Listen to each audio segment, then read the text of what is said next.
Vous avez sans doute déjà entendu parler dans les médias de la révolution numérique qui impacte nos sociétés.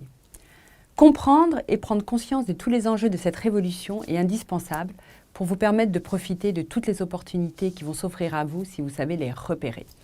De quoi s'agit-il? Pourquoi parle-t-on de révolution et non pas d'évolution? Le numérique, que cela signifie-t-il au juste? Dans quel nouveau monde entrons-nous? Quels impacts cette révolution a-t-elle sur notre quotidien, notre travail, nos relations avec les autres, bref, notre modèle économique, social et politique? Revenons tout d'abord au choix des mots, révolution et numérique, et examinons l'un après l'autre. Une révolution, qu'est-ce que c'est?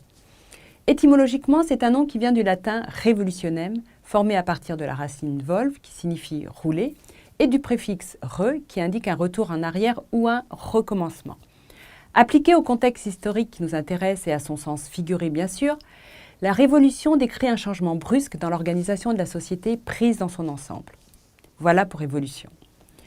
Maintenant, attachons-nous au terme numérique. Que signifie-t-il? Étymologiquement, c'est un dérivé du latin numerus qui veut dire nombre. Aujourd'hui, cette signification est en lien avec l'informatique et le codage en 0 et en 1 de texte, images, sons et tout autre programme. Ce système de codage a d'ailleurs créé une véritable langue, le code, qui est à la base du numérique. Toutes les interfaces qui comprennent ce langage entrent dans le champ du numérique. Petite remarque qui en dit long sur la place du numérique aujourd'hui, celui-ci a quitté son statut d'adjectif pour devenir un substantif à part entière. On parle aujourd'hui du numérique comme un nom englobant tout un univers.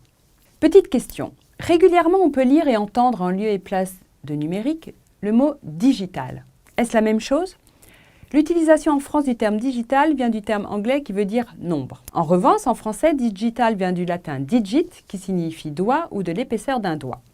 Selon la provenance, deux significations pour un même mot utilisé, mais qui se rejoignent d'ailleurs car on peut compter sur ses doigts pour apprendre les nombres. Compliqué, me direz-vous? Non, parce que ce sont les professionnels du marketing et de la communication qui ont introduit le mot digital en France en partant de l'anglais.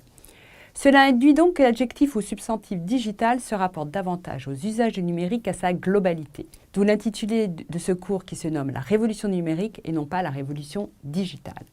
Cela permet de comprendre le lien direct du changement de nos usages avec les technologies et leurs outils.